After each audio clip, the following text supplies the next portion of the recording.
హల్లెలూయా హల్లెలూయా. దేవుని బిడ్డలారా, దయచేసి యవనస్తులు మన సంఘంలో చాలా ఎక్కువగా మందిగా ఉన్నారు. వారందరి నిమిత్తమై వారికి త్వరగా పెళ్లి కావాలని ప్రార్థన చేస్తాం. అలాగా ప్రార్థన చేయడం మంచిది అని వాళ్ళు గట్టిగా దేవుని మహాకృపను బట్టి యవనస్తుల్లో ఒకరికి త్వరలో పెళ్లి కాబోతుంది. అందుని బట్టి దేవునికి వందనాలు. ఇంకా చాలా మంది ఉండిపోయారు కనుక వారి నిమిత్తమై కూడా మనము ప్రార్థన చేయాలి. బ్రహ్మచారి ముదిరినా బెండకాయ ముదిరినా మనకి రాదు కనుక యవనస్తుల కొరకు ప్రార్థన చేయాలి. దేవుడు ఒక యవనస్తుని ప్రార్థన చేస్తే మరి ఇంకొక యవనస్తురాలు వస్తుందా రాజా? ఇప్పుడు మనకి యవనస్తులు సుమారు 30 మంది ఉన్నారు. 30 మందికి పెళ్ళి అయితే 30 మంది ఇంకోటి మనం కలుస్తారు. ఆ మీద వచ్చే సంవత్సరానికి 30 మంది పిల్లలు పడతారు. సంఘం విస్తరిస్తారా లేదా? ఆ పిల్లలకి కూడా మరి నేను పెళ్లి చేయాలి. దేవుడికి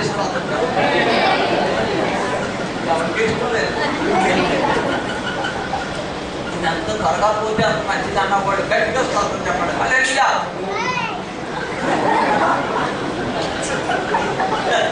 వెరీ గుడ్. దేవుడికి స్తోత్రం. పోయిన వారం నాడు ఎవరిని గురించి మనం వాక్యోపదేశం చేసుకున్నాం. Very good. చాలా బాగా వింటున్నారు. దేవుడు నాకు ఇచ్చిన గొప్ప బహుమతి ఏంటంటే ఇదే సంఘాన్ని ఇచ్చాడు దేవుడు. చాలామంది చాలా సంఘాల్లో వినకూడదు. మన ప్రసాదరావు గారి తల్లి గారు ఒక సంఘానికి వెళ్ళారట.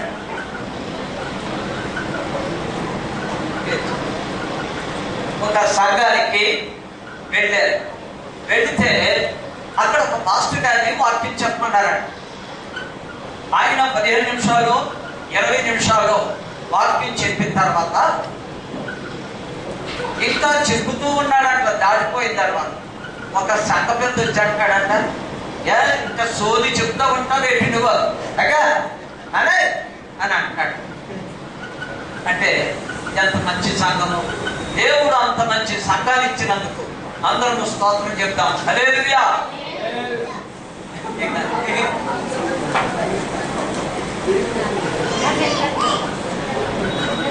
మీరు ప్రతిదానికి గాబరా పడిపోకూడదని చాలా జాగ్రత్తగా మీ మనసులు ఉన్నాయా లేదని అప్పుడప్పుడు తనిఖీ చేస్తూ ఉంటారు. అలాంటి సంఘం ఉండేందుకు లేకపోవడం ఎవరికి ఉపయోగం? వాళ్ళందరూ నరకానికి వెళ్ళిపోతారు. దేవుని నమ్మిన యథార్థవంతులుగా మనం ఉంచినందుకు దేవుడికి ఎంతో వందనస్తులమై ఉన్నారు. సరే, పోయినసారి మనము చదువుకున్న పాఠ్య భాగం 18వ ఆదికాండం చూద్దాం. చూడండి, 18వ అధ్యాయము 1 నుండి.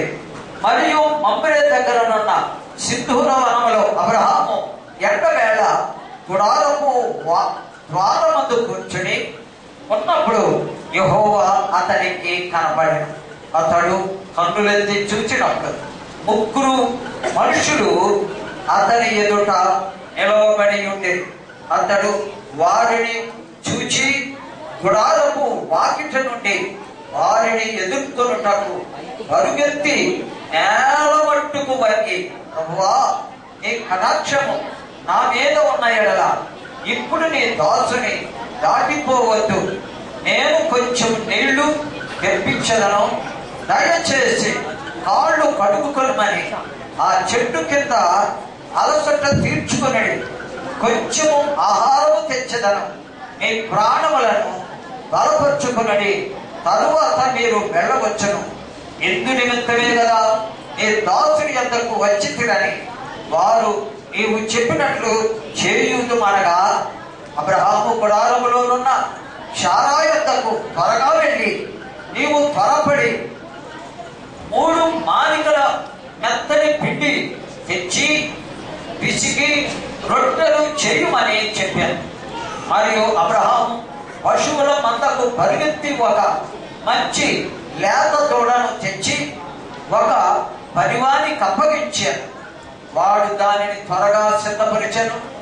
తరువాత అతడు ఎన్నను ఆగను తాను సిద్ధము చేయించిన దూడను తెచ్చి వారి ఎదుట పెట్టి వారి భోజనము చేయుచుండగా వారి యొక్క ఆ చెట్టు క్రింద నిలుచు నుండెను. ప్రార్థన చేద్దాం.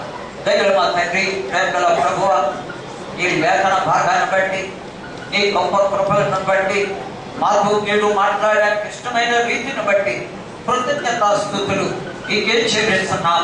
నీ బిడ్డలు నీ వారై ఉన్నందులకై వందనాలు నాయన, స్తోత్రాలు.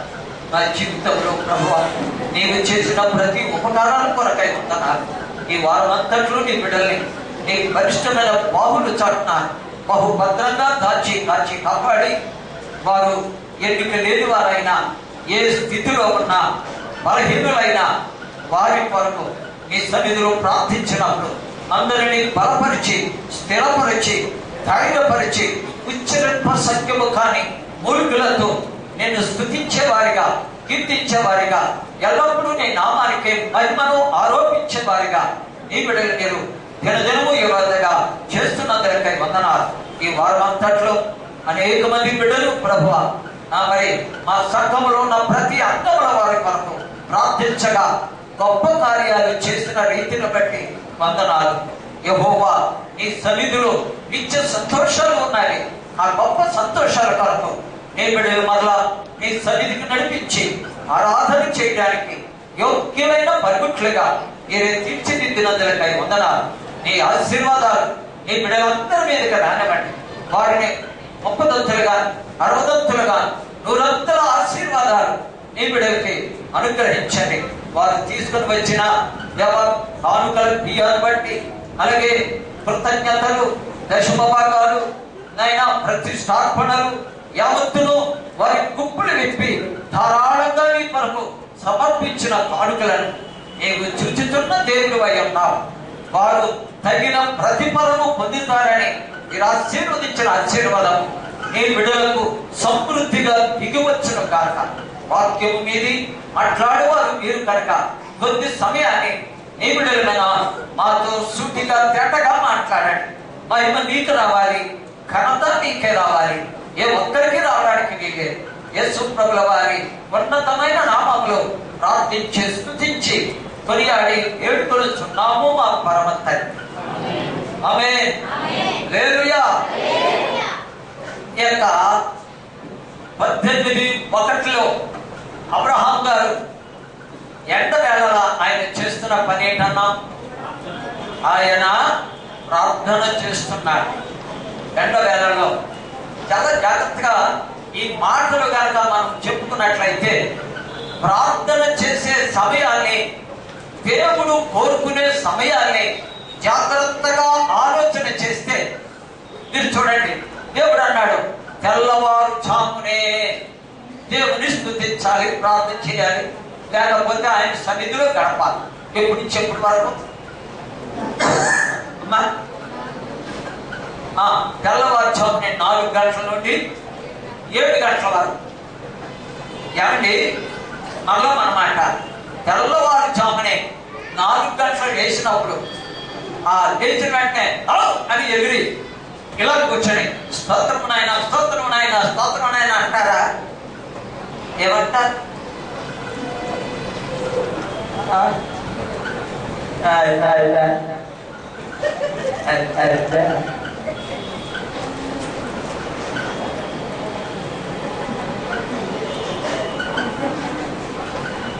దేవుడు అంటాడు, నీ కురుగుదనమంతా పోవాలి, నీ బతకమంతా పోవాలి, నీ స్వామధర్మంతా పోవాలి. ఎందుకు పోవాలి?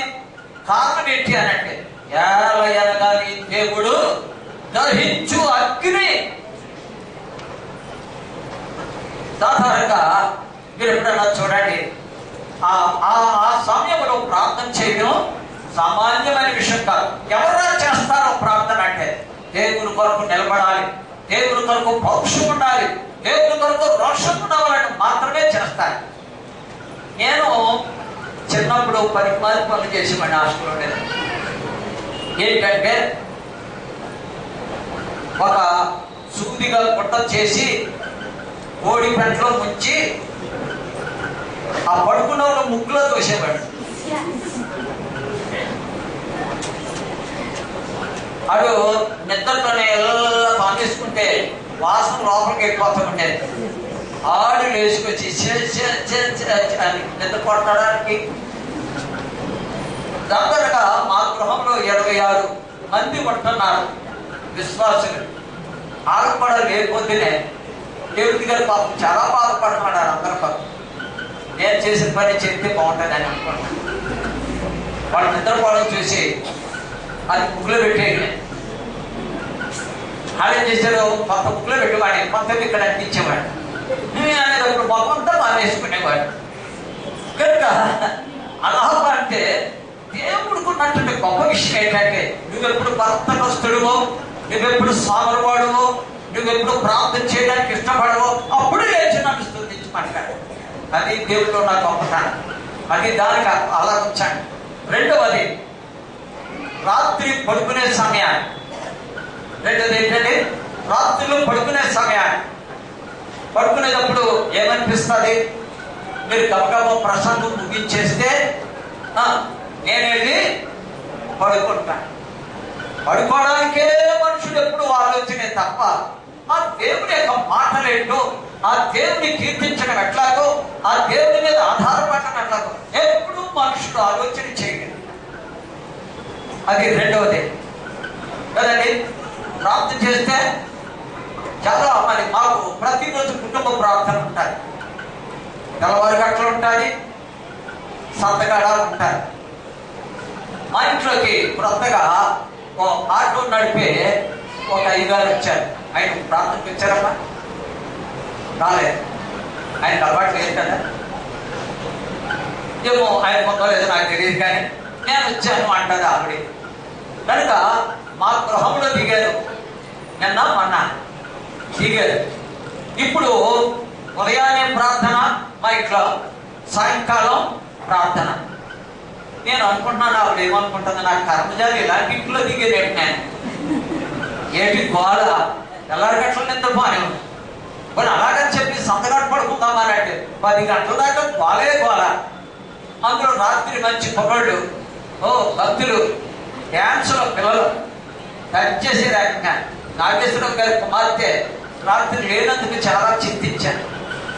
ఆవిడ ఉంటే దిక్కార్థం చేసినట్టు. కనుక ఎంతో సంతోష ఆనందాలతోటి రాత్రులు దేవుడి సందులో గడపడం ఎంతో గొప్ప అదృష్టం నిజంగా. ఎప్పుడు పడుకునేటప్పుడు పగలంతా ఆయా ఎంతో సంతోషం ఉంటారు. పడుకునేటప్పుడు వీళ్ళంతా బరువు ఎక్కువైపోతారు. ఆ సమయంలో దేవుడు అంటాడు, నా కొరకు ప్రార్థన చేయండి. ఇది రెండవ విషయం. మూడవ విషయంకి వస్తున్నాను. భోజనం చేసి 1 గంటకి భోజనం చేసి తర్వాత మోకరించి ప్రార్థన చేస్తున్నాడంట అబ్రహాం గారు. ఇది సిచ్యువేషన్. ఇప్పుడు ఆయన భోజనం అయిపోయింది, సమస్తం అయిపోయింది. ఆయన మరి 2 గంటల నుంచి మొదలెట్టాడు, 1 గంట నుంచి మొదలెట్టాడు. ఎండ వేళలా అని రాయబడింది. సాధారణంగా ఎండ వేళలో మనం ఏం చేస్తామంటే హాయిగా పడుకుని నిద్రపోవాలనిపించిన సమయంలో అబ్రహాం గారు ప్రార్థన చేయడం మొదలుపెట్టాడు. దేవుడు బిడ్డారా, ఎందుకు ప్రార్థన చేయాలి అని అంటే, ప్రార్థన చేస్తే మొట్టమొదటి ఏంటంటే మీ కుటుంబానికి ఆశీర్వాదం. సాధారణంగా మీరు చూడండి, ఇది నుయ్య, పెద్ద నుయ్య. యువతల మీరు పడుకున్నారు మంచం మీద. ఈ మంచము నుయ్యి వైపు మీ సంతికలని పడుకోబెట్టుకున్నారు. బాగా నిద్రపోతారంటారా? నేను వేస్తున్నాను సూటిగా. బాగా నిద్రపోతారా? మా సింహన్ గారి కూతురు అవతల పడుకోబెట్టి తెగముద్దులాడేస్తాడు. ఆడపిల్లైనా సరే, కానీ ఎప్పుడో కోడి పెట్టుకుని పోతానన్నదంట. అందుకని ఇప్పుడు చేసి వస్తున్నాడు. సో యువతల పడుకున్నవాడు, యువతల చంటి పిల్ల పడుకోబెట్టినవాడు, అవతల నుయ్య నిద్రపోతాడా? ఎందుకు నిద్రపోవడం? ఏమో నేను నిద్రపోయేటప్పుడు గేమ్ లేచిపోయి అందులో పడిపోతేమో చాలా భయం. మాకు ఒకే ఒక మగపిల్లవాడు పుట్టాడు. మేమేం చేసాం, పర్లేదులే కదా మట మంచు పుట్లాకుండా వెళ్తే వాడు మతం పట్టినాడు కదా. ఇంకా పడిపోయిన తర్వాత పడిన బాధ ఇంత అంత అనేక. దేవుడు బిడ్డలారా, దేవుడికి కావాల్సింది ఏంటంటే సరిగ్గా పెట్ట మధ్యాన్ని పడుకునే సమయాన్ని ఆయన ప్రార్థన చేస్తుండగా ఆశ్చర్యకరమైన కార్యం జరిగింది. ఎప్పుడు చెప్పండి సార్. అబ్రహాం గారు ఎండవేళలా తన గుడారము దగ్గర ప్రార్థన చేయించుండగా గొప్ప కార్యం జరిగిపోయింది. ఏంటంటే అమ్మా, యెహోవా అతనికి కనపడాడు. చప్పట్లు కొట్టి దేవునికి వందనాలు చెల్లిద్దాం. ఎప్పుడు యెహోవా ఆయనకు దర్శనమిచ్చాననగా ఎండవేళలా, ఎండని లెక్క చేయకోకుండా, శరీరాన్ని లెక్క చేయకోకుండా, బద్ధకాన్ని లెక్క చేయకోకుండా ప్రార్థన చేస్తే చాలా జాగ్రత్త. ప్రార్థన అనగా ఈ కొత్త మాటలు చెప్పాలంటే దేవుడు ఎక్కడా మన మాట వినడు, ఎక్కడా మనకు ఒక్కడు. కానీ ఎక్కడ దొరుకుతాడు తెలుసా? ప్రార్థన చేస్తే పక్కన ఉంటాడని పాట పాడు. ఎవడు ప్రార్థన ఆసక్తి కలిగి ఉంటాడో వారి పట్ల దేవుడు గొప్ప కార్యాలు చేస్తాడు. మనం అన్ని చేస్తాం కానీ ఏది చెయ్యం, అది చెయ్యం. అందుకే గొప్ప కార్యాలు చూడలేకపోవడానికి కారణం ప్రార్థన లేనే. కనుక బిడ్డలు నేను ఎక్కువగా ప్రేరేపిస్తాను. ఎందుకనంటే వాడు ప్రార్థన చేస్తే వాళ్ళ కుటుంబంలో గొప్ప కార్యాలు జరగాలి. నిజంగా ఇక్కడికి వచ్చిన వాళ్ళందరూ కూడా ఎంతమంది దేవుని సన్నిధికి వాళ్ళకి ఎన్నో బాధలు ఉన్నాయి, శోధనలు ఉన్నాయి, సమస్యలు ఉన్నాయి. ఏమి లేవనుకోకండి. అన్ని ఉన్నా ప్రార్థన లేక ఆరాధనకు రావడం ఆశీర్వాదకరం. కనుక ఎండవేళలా ఆయన మోకరించి ప్రార్థన చేయగా యెహోవా అందరికి కనపడేను అని ఉంది. ఎవరు కనపడ్డారమ్మా? గట్టిగా చెప్పండి. యెహోవా అంటే ఎంతమంది? ముగ్గురు. ఆ మాట చూడండి. యెహోవా అతనికి కనపడెను అని రాసిన తర్వాత అతడు కన్నులెత్తి చూచినప్పుడు, ఇంకొక మాట మీరు ఇక్కడ ఈ మాటలు చదువుతున్నప్పుడల్లా మీ అనుభవాన్ని జ్ఞాపకం రావాలి. మీరు ప్రార్థన చేస్తుండగా కళ్ళిప్పి చూస్తారా? మాట్లాడే ఎవరైనా ప్రార్థన చేసినప్పుడు కళ్ళిప్పి చూస్తారా? ఎవరు చూస్తారు? చూసేవాళ్ళు ఎవరో చేతులు ఎత్తనమ్మా, ఎత్తనమ్మా, ఎత్తండి, చేతులు ఎత్తండి, ఎత్తండి. ప్రార్థన చేస్తుండగా అని చాలా మందికి చూడటం ఇష్టం. మా దగ్గర ఒక పాస్టర్ గారు ఉండేవాడు, మాకు పెళ్లి చేసిన ఆయన ఎప్పుడు కళ్ళు మూసుకునేవాడు కాదు. ప్రార్థన చేద్దాం, మోసరించండమా అని చెప్పేవాడు. ఇలాగో చూసేవాడు. ప్రభువాని స్తోత్ర. చీమోన్ గారి భార్యను దీవించిన ఆయన, దివ్య గారిని దీవించిన ఆయన, అలాగే ప్రభువా మరి రాహిలమ్మను దీవించు ప్రభువా, లక్ష్మమ్మ గారిని దీవించిన ఆయన, అందరూ ప్రార్థన చేసేవాడు. ఈయన ఒకవేళ కళ్ళు మూసుకుని ప్రార్థన చేస్తున్నాడేమోనని అప్పుడే పెళ్ళైంది మా ఆవిడకి. లేచి అతను చూసిందంట. ఈయన చూశాడంట ఆవిడ. అమ్మ దసరావుల నా గురించి మా వదిలి గారికి చెప్పేస్తాడేమో, ఈవిడ ఎవరమ్మా అని అడిగాడంట ఆయన ప్రార్థన అయిపోయిన తర్వాత. బాబోయ్, ఈవిడ ప్రార్థనలో కళ్ళెత్తి చూస్తుందని చెప్తాడేమో అనుకుంటు గబగబాలాడి మీరు చేసిన పెళ్లి ఆవిడదే నన్ను చేశారు. అయ్యో, నేను ఆ వేళ చేసినప్పుడు ఎంతో పొడుగ్గా ఉండి చాలా పెద్ద మనిషి ఏమో, అనవసరంగా మీ తమ్ముడికి చేశారేంటమ్మా అని అర్థం అనుకున్నాను. ఈవిడ చాలా చిన్నపిల్లే అన్న. కనుక చాలా మందికి కళ్ళు తెరిచి ప్రార్థన చేసే అనుభవం సామాన్యమైనది కాదు. ఎందుకు కళ్ళు మూసుకుంటారు అని అంటే, కళ్ళు మూసుకుంటేనే తప్ప ఏకాగ్రత నీకు రా కదండి. ఏకాగ్రత రావడానికి కళ్ళు మూసుకోవాలి. దేవుడు కళ్ళు మూసుకున్న వారికి ఏకాగ్రత అనుగ్రహిస్తాడు. దేవుని నీ మనసు దేవుని మీద పెడతాం. పరలోకంలో ఉన్న దేవదూతలు వదిలి 24 గంటలు పరిశుద్ధుడు పరిశుద్ధుడు పరిశుద్ధుడు పరిశుద్ధుడని మానక చెప్పబడుతున్న స్థలంలో నుండి ప్రార్థన చేస్తే ప్రభు నీ దగ్గరికి వచ్చేస్తాడు. ఎంత గొప్ప ఆధిక్యత చూడండి, ప్రార్థనలో ఎంత గొప్ప విశేషత ఉన్నదో చూడండి. ఆయన ఒక్కడే కాదు రావడం, మొత్తం ముగ్గురు కలిగి వచ్చేసారు. అంటే ఎంత ప్రార్థన చేస్తున్నాడో చూడండి. అందుకే ప్రార్థన చేసేవాడు కనుక అబ్రహాంకి ఒక పేరు పెట్టాడు, విశ్వాసులకు తండ్రి. అబ్రహాం గారు మన విశ్వాసులందరికీ తండ్రిగా గుర్తించబడ్డాడు. జాగ్రత్త, నీ కుటుంబంలో నీ బిడ్డల కొరకు, నీ భార్య కొరకు, నీ అన్నదమ్ముల కొరకు, నీ అక్క చెల్లెళ్ళ కొరకు, నీ బంధువర్గ కొరకు పట్టుదల కలిగిన ప్రార్థన లేదు మనలో. అందుకే మన కుటుంబాలు మారకపోవడానికి ముఖ్య కారణం అదే.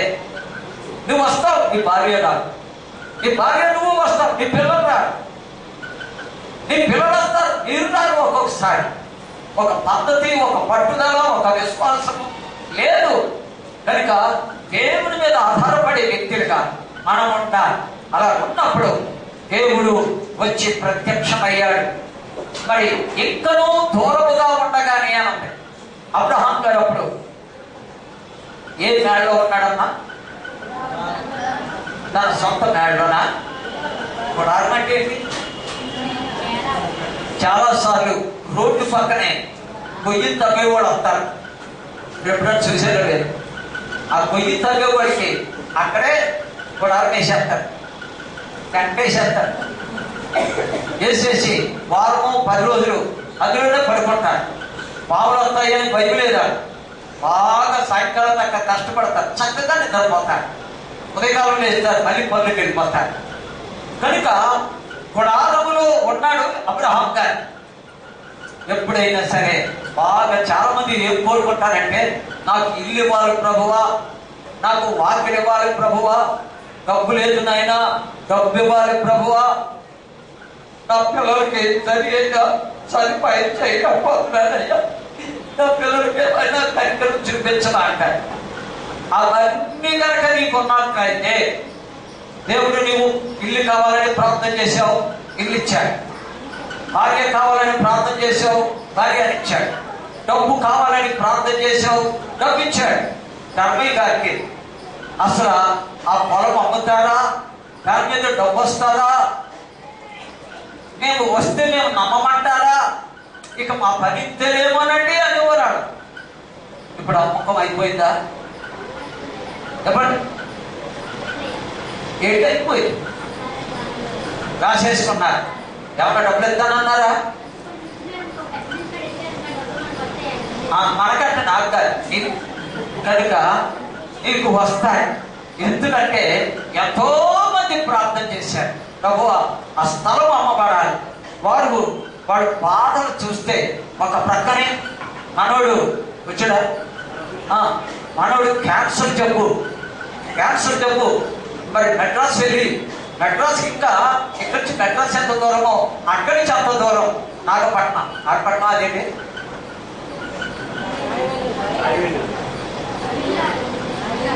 తమిళనాడు రాయవెల్లూరు ఇక్కడి నుంచి మెడ్రాస్ ఎంత దూరమో అక్కడి నుంచి రాయవెల్లూరు అంత దూరం. అక్కడికి వెళ్ళి క్యాన్సర్ ట్రీట్మెంట్ చేసి ఒక పేదరాలు ట్రీట్మెంట్ చేయించగలరా? సాధ్యమానిది దేవునికి సమస్తము సాధ్యమే, తిరగలేదా విషయం. నువ్వు ఏదైనా దేవుని ద్వారా సాధ్యం చేయించుకోవాలంటే ప్రార్థనే.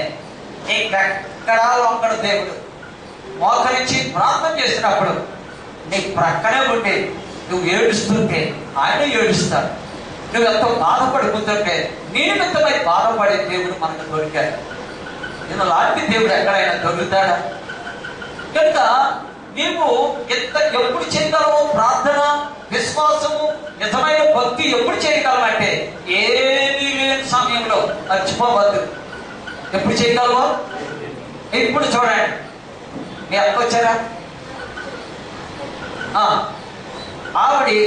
ఈవిడ ఇద్దరు అక్క చెల్లెడు బలమైన ప్రార్థన పనులు, ఎక్కువ ప్రార్థన చేస్తారు. ఇప్పుడు చూడండి, వాళ్ళకి ఇప్పుడు 20 లక్షలు వచ్చేస్తున్నాయి చేతులు. కొడుకు పిల్లలు పరిగెత్తుకుని వస్తున్నారు, సండే స్కూల్ వెళ్ళిపోతేమోనని. కారణం డబ్బు లేని సమయంలోనే అందరూ దేవుని దగ్గరికి వస్తారు. 20 లక్షలు వచ్చిన తర్వాత అప్పుడు మరి భర్త అంటారు, ఏట్రా వెళ్ళేదే ఇంతకాలం వెళ్ళేవలే చాలే సరిపెట్టండి. అర్థమైందా? ఒకవేళ దేవుడు నీకు కావలసినంత డబ్బు ఇచ్చాడు అనుకో, నీకు ఒళ్ళు పొగరెక్కుద్ది. కనికరం గల మాటలు నీ దగ్గర రావు. పేదవాళ్ళ దగ్గర ఉండే మాటలు ఒళ్ళు తెగపరుచుకోవడం దగ్గర ఉండవు. ఏంటి చూసి చూడడానికి వెళ్ళిపోతున్నావు. అప్పుడు ఆడు తిరిగి అన్నారు, నువ్వు ఒక ఎదవని ఎత్తుకులే మాట్లాడమని వెళ్ళిపోతున్నాను అన్నాడు. మళ్ళీ నువ్వు ఎత్తగండి. కనుక గర్వము పొగరు వచ్చిన వాడికి మాటలు కూడా చాలా పొగరగా మాట్లాడతారు.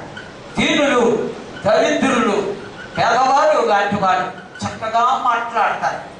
దేవుడికి ఎవరు కావాలంటే ఇదికి జరిగిన మనసే, ఆయనకి ఇష్టమైన పని అంటే అది అర్థం.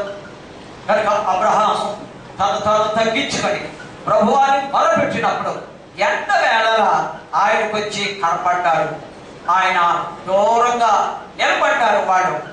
అప్పుడు వెళ్ళి పరుగున వెళ్ళి ఏం చేశాడు చూశాడు. అక్కడ వంగి ఏం చేశాడండి? నేల మట్టుకు వంగి, ప్రభువా, అది నీకు నాకు ప్రభువా అనే పిలిచే ధైర్యం నీకు ఉండాలంటే ప్రభువు చెప్పిన ప్రతి మాటకు లోబడి ఉండేవాడు కాకుండా, ప్రభువా అంటే నన్ను, అందరు చెప్పండి, ప్రభువా అనగా నన్ను పరిపాలించువాడా. ఎంతమంది పరిపాలించేవాడుగా దేవునికి కనపడుతున్నారని చెప్పండి. దేవుని పరిపాలన కింద ఉన్నవాడు ఎంతమంది ఉన్నారో చెయ్యద్దని చూద్దాం. ఇదే చూద్దామనేది ఒకరికి చెయ్యట్లేదు. అమ్మ నువ్వు తక్కువవాడు కాదు బాబు, చెయ్యద్దామంటావు. ఎత్తేదాకా ఒక పని, ఎత్తిన తర్వాత మరొక మాట ఆడతావు. కనుక ప్రభువా అని అంటే అర్థం ఏంటంటే, దేవుని బిడ్డరా, ప్రభువాని ఏ ఇంట్లో ఎవరు ప్రార్థన చేయగలరో వారింట్లో రోగాలు ఉంటావు. ఎప్పుడున్నావు? ప్రభువాని చెప్పగలిగే సత్తా నీకు ఉన్నప్పుడు ఇంట్లో రోగాలు రావు. ఏ రోగము నీ ఇంట్లో రాదు. రెండవది, ఏ సమస్య నీ దగ్గరకు రాదు. నిజంగా ప్రభువుని నమ్ముకున్న దినాల్లో నేను జ్ఞాపకం చేసుకుంటే అందరూ వచ్చి అన్నారు, 3 ఆడపిల్లలు కనీసం వెళ్ళరా. మా కోరిపారు బాబురావు వాళ్ళ తండ్రి వచ్చి అన్నాడు, 3వ పిల్ల కూడా ఆడపిల్లే పుట్టింది. ఆడపిల్ల అని లోపల హాస్పిటల్ నర్సుల పైకి వచ్చి చెప్పారు, ఆడపిల్లరా 3వది కనుక. వాడంటాడు, మళ్ళీ ఆడపిల్లే పుట్టింది రా దరిద్రం అన్నాడు. మా 3వ పాప పుడతతోడికి 10 పౌండ్లు ఉంది అట్లా బరువు, ఎంత బొజ్జిగా పుట్టింది. ఆ యొక్క కడగలేదు. మా పాపను ఎందుకుని ముద్దాడు అతనాడు. నాకు ఆడపిల్లని అంత ఇష్టం. కనుక వాడు త్వరగా సేడైపోతారు. ఆడపిల్లలు సేడైపోయి వెళ్ళిపోయి ఎప్పుడు మరి తల్లి దగ్గరికి రాడు. ఇంకా అంతా సభకారే చిన్న వాళ్ళని పంచదారణ దేశమని మంగళ గదిలో నేను 4 సార్లు సభకారే దాన్ని తెప్పించినప్పుడు గోళ్ళు ఎత్తినాడు. ఆ పని అక్కడితో క్లోజ్. అదే మగపిల్లోడు ఉన్నాడు అనుకోండి, ఆ వాడు ఉన్నాడా అయితే మన ఇష్టానికి చెప్పుకోవచ్చు. కనుక మగపిల్లోడు అంటే అది సత్యదాకా మనం అవ్వదు. కనుక ఎప్పుడు ఒక అడుగు ఆర్చినైనా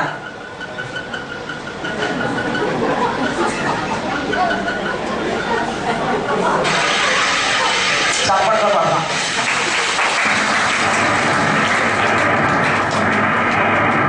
మన పెళ్ళయ్యే పిల్లలకి, పెళ్లి అవసరం వచ్చిన వారికి మొట్టమొదటిగా ఆడపిల్లలు పుట్టాలని కోరుకుందాం.